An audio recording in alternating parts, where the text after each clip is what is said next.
Have you ever wondered why children do not look exactly like their parents, or why some siblings look so different from each other?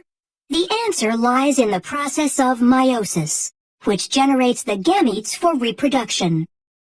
Meiosis is the process by which haploid cells are produced from a diploid cell. For this to occur, the chromosomes must be correctly sorted and distributed in a manner to create genetically unique cells with half the number of chromosomes as the original cell. Meiosis occurs in special cells called germ cells within the gonads of males and females.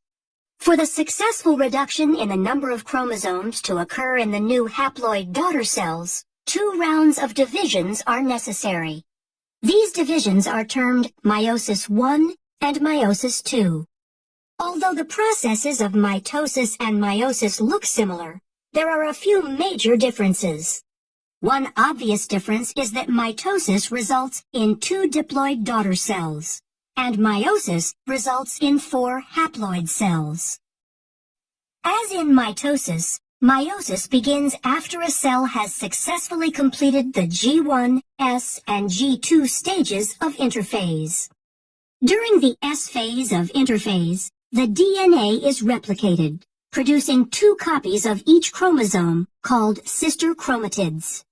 The paired centrioles in the cytoplasm duplicate and begin extending microtubules that will form the meiotic spindle. Sister chromatids remain attached at the centromere and condense as the cell enters prophase I of meiosis. Up to this point, the cell looks similar to mitosis, but 2 events occur in meiosis that do not occur in mitosis and lead to genetic diversity.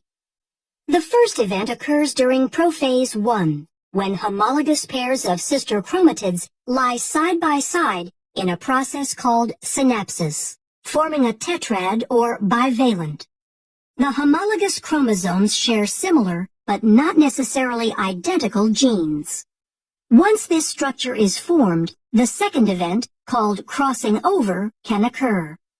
During crossing over, a physical exchange between chromosome segments of non-sister chromatids occurs, increasing genetic diversity. Prophase I concludes with the fragmentation of the nuclear envelope as the duplicated centriole pairs move to opposite poles of the cell. As they move, the centrioles extend spindle fibers forming the meiotic spindle. In prometaphase I, with the paired centrioles in place, the meiotic spindle is fully formed. The sister chromatids attach to the spindle fibers by their kinetochores. Here another key difference between mitosis and meiosis occurs. Because of synapsis and crossing over in meiosis, homologous chromosomes remain aligned, so that a pair of sister chromatids is attached to only one pole by the kinetochore microtubules. In mitosis, each sister chromatid is attached to a spindle fiber. The fibers originate from opposite poles.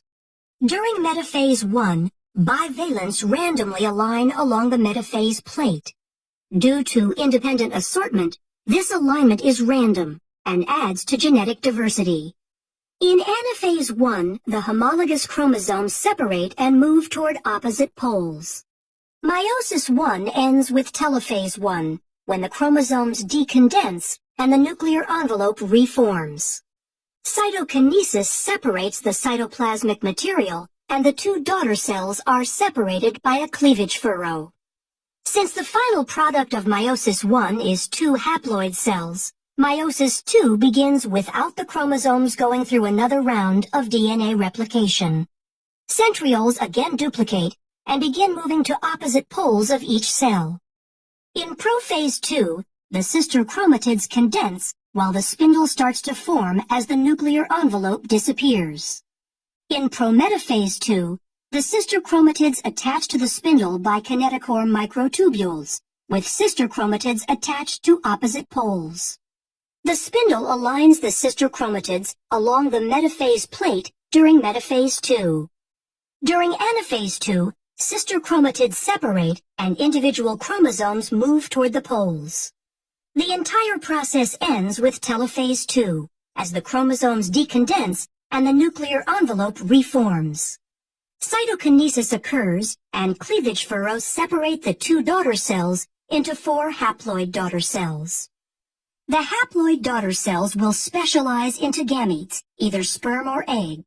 These fuse in fertilization to form a zygote, which will grow into a child. The child receives half its chromosomes from its mother and half from its father. Because men and women produce millions of gametes, and the selection of gametes in fertilization is random, this contributes to genetic diversity. This explains why a child isn't identical to either parent. But why aren't siblings identical? The diversity comes from several sources. In prophase 1, non-sister chromatids can exchange DNA through crossing over, increasing the genetic diversity of individual chromatids. In addition to crossing over, in metaphase 1, the pairs of homologous chromosomes align independently along the metaphase plate and sort independently into the daughter cells. This process, called independent assortment, produces 4 genetically distinct haploid gametes.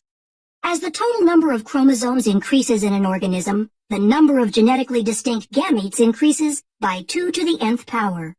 This means an organism with n equals 3 can produce 8 unique gametes.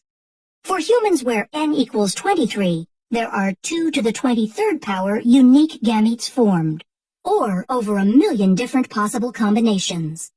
The combination of independent assortment, crossing over, and the random pairing of gametes during sexual reproduction increases genetic diversity and explains why a child will not look exactly like his or her parents or siblings.